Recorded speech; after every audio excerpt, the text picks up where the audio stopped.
This is my 2015 Toyota Tundra Limited CrewMax with the 5.7-liter V8 3URFE engine. I just had the factory Toyota Bilstein 4600 shocks taken off my truck, which is constantly hauling heavy loads. In this video, I'm going to talk about shock upgrades on my Tundra, and by the end of this video, you'll know exactly how my new KYB MonoMax shocks stack up against the factory Toyota spec Bilstein 4600 for towing and for just driving out on the highway, and whether it's the right move for your truck. And real quick before we dig in here, this video is a paid partnership with KYB, so thank you so much to Racer Studio for the introduction, and thanks to KYB for making great shocks and for wanting to work with me in the first place. Most people only swap out their shocks when they're completely blown, but that's not the case here. When I got my Tundra sometime last year, it only had a little over 22,000 miles on it, and it still only has 35,000 miles on it right now. And this is a Gen 2 Tundra, actually the Gen 2.5. So the thing is, my Toyota Bilstein shocks were completely fine, but I do a lot of towing and hauling with my truck, and so I wanted to improve how my Tundra handles when I'm towing a trailer.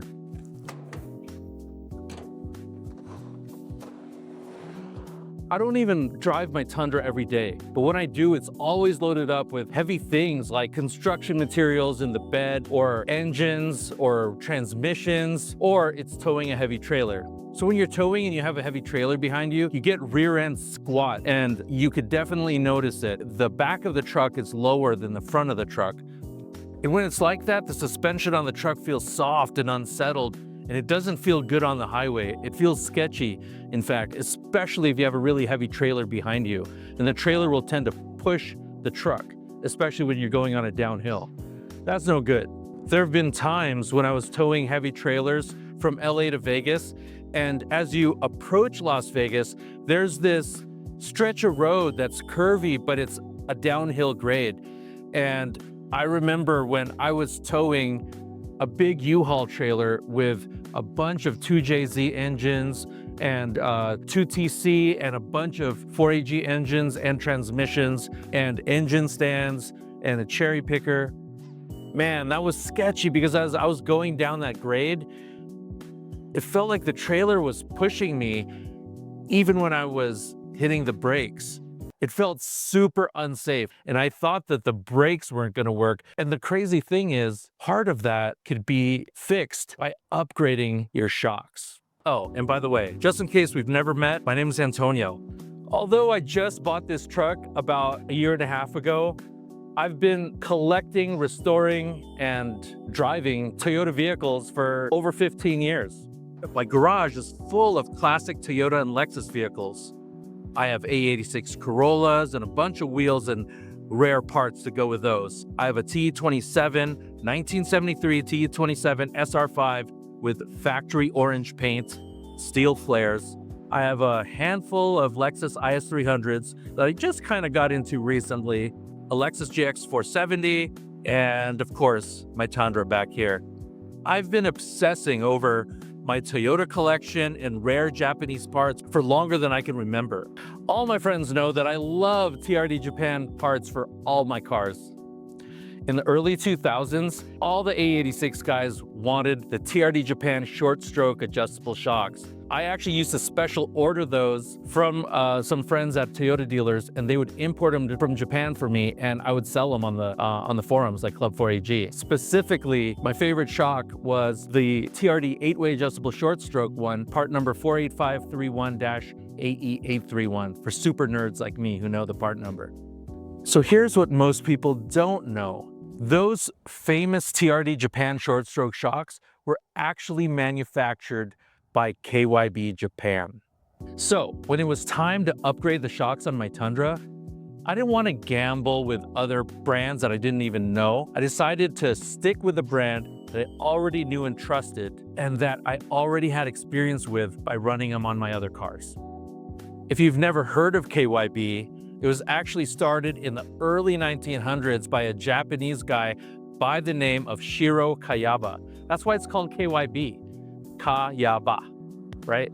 And so Kayaba-san started the company because he was developing hydraulic landing gear for aircraft. Some people that are really into motorcycles might even know that KYB was really popular in the 80s and 90s because they were dominating the motocross scene. I live in Vegas now, but I lived in Southern California for a really long time, and I have a ton of friends who own off-road shops. And that being said, I have access to all kinds of parts for off-road vehicles and trucks. So I literally could have chosen any brand out there, from Bilstein to Fox to BDS to whatever. But the thing is, I chose KYB MonoMax because a lot of the off-road shock companies like Bilstein, King, and all of that stuff, they specifically make off-road shocks, which they might be longer travel, or they're definitely softer for going over uneven terrain and stuff like that. But my truck is a rear-wheel drive. When I was looking for a Tundra, I was specifically buying it as a tow vehicle because I have other four-wheel drive Toyotas, right? So I wanted this thing to be able to tow a trailer, so I chose a rear-wheel drive Tundra. And most of the people who are upgrading their suspension, everyone just sells these soft suspension packages, right? Because they want to lift their truck, which is cool, right? That's fine if you have a 4x4, but if your truck is spending most of its time on the highway like mine is, then you might actually want to think about going a different route and think about getting something with more damping performance, but it's not going to be all soft. So that's what I liked about the idea of KYB MonoMax, because according to KYB, when I was looking at the specs, the MonoMax has up to 40% more damping performance than a factory shock. So for me, that's a win. The OEM Toyota Bilsteins, you see them everywhere. They're the classic blue and yellow Bilsteins that you see on all kinds of vehicles.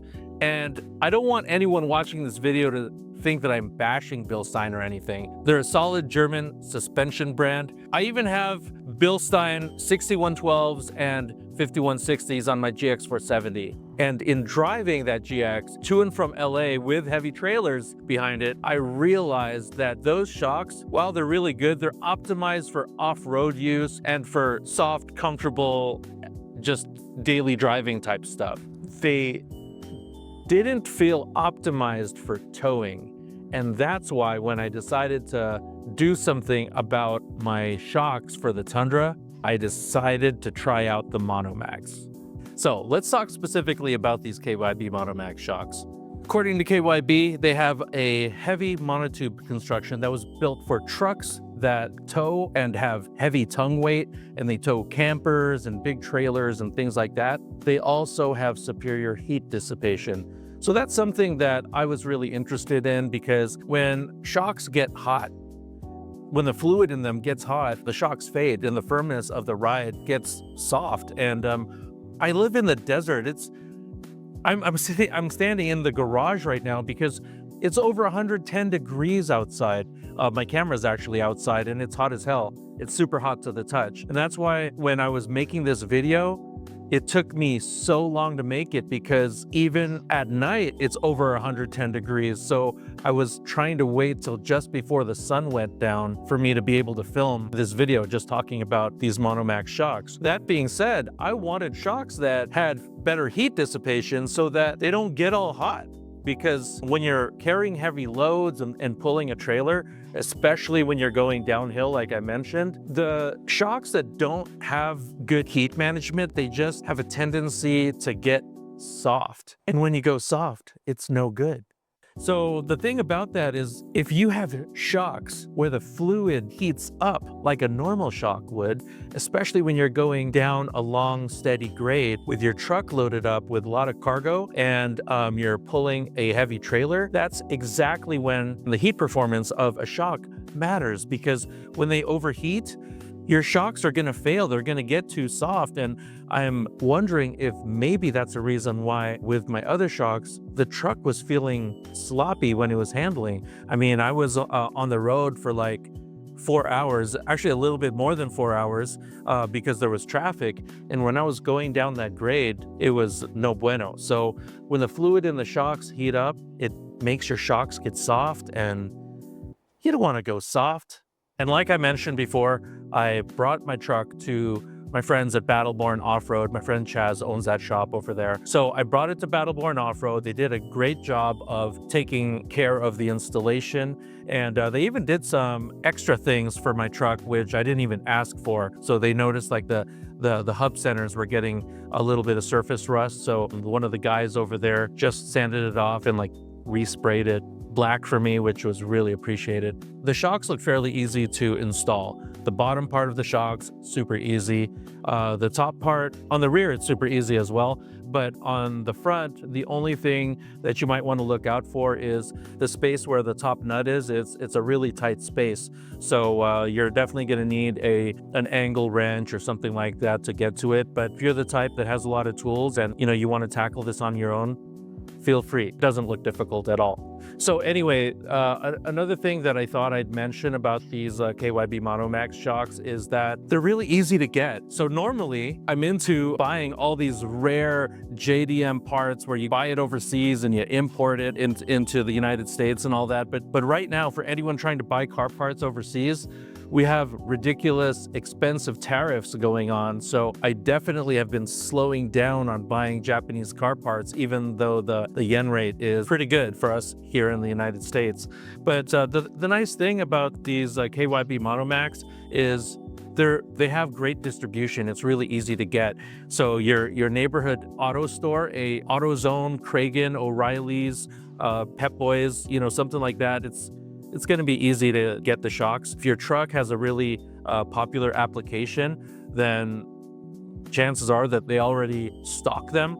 But also, if you live in the United States and you hang out at an off-road shop that might have a Turn 14 account, I feel like that's going to be the best way to get these shocks, because Turn 14 is a huge company and you can't order from Turn 14 yourself. Only automotive shops with a brick and mortar can order from Turn 14. But the cool thing about that is you could just order it, and if the shop places the order that day, Turn 14 will have it to them usually by the next day, which is pretty cool, especially if you're going to have them do the install. I like to support local as well. So the shocks that I have on my truck, the KYB MonoMax, which by the way are pretty inexpensive, they're available everywhere. So you could get them right now at any shop. So they sell them in two different ways. So you could buy just the shocks only, but for my Tundra, I thought it would be easier to order them with the shock and strut combo. So one thing that I thought was interesting is that the rear shocks from KYB said made in Japan on the bottom, and then the front shocks are apparently assembled in Taiwan. And I'm guessing that's just because it has other components like the springs and the top hat and all that, but it's all one piece that I ordered. It was all put together, so it was super easy to do the installation. I didn't want to have to fiddle with having the guys at Battleborn Off-Road use a spring compressor and stuff like that.